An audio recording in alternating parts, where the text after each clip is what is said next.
9, 10. Let's move on because one major e-commerce giant issuing a refund to some customers for very old product returns. Amazon sending refunds to customers who returned those products but never got their money back. Some of those cases dating back to 2018. Joining us now is business analyst Parag Amin. And Parag, we've seen this before, or have we? I know this was all produced based on a class action. That's right, Marina. So ultimately, Amazon has decided to review its internal policies as the result of a class action against it about its failure to provide refunds.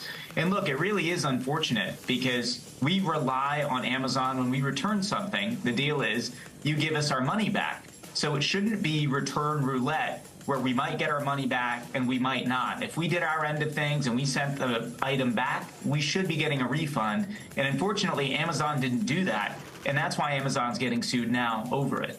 Yeah, and it seems as though, I know some credit cards do this, they preemptively give you the money back, and then they reneged on that money, and they charged again for, like, say, things like televisions. I was reading that somebody was even charged $1,800 and was expecting that refund, never got it after returning the television. That's right, Marina, because what happened is Amazon in its warehouse didn't properly record the fact that this item was returned, or in other situations, they thought that a different item was returned rather than the one that was bought. And so they either refunded the item sometimes and then recharged the credit card, or never ended up refunding the item to the credit card. And unfortunately, many consumers, like many of us, didn't check. We just expected Amazon to do the right thing. And now they're finding out Amazon didn't do the right thing. And ultimately, look, integrity is about doing the right thing when no one's watching and no one asked. It's about service at a higher standard. And it took this lawsuit for Amazon to be more aware of that.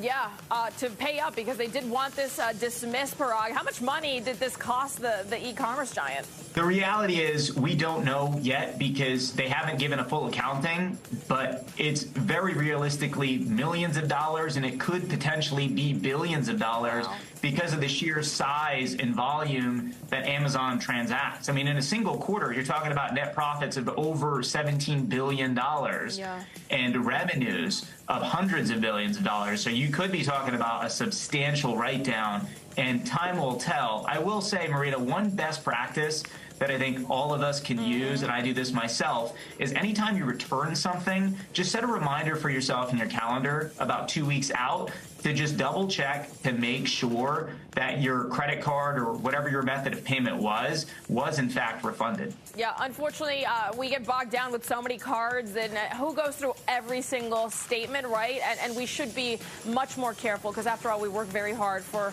our money. So certainly got to check those things. Parag, a good reminder nonetheless. Thank you.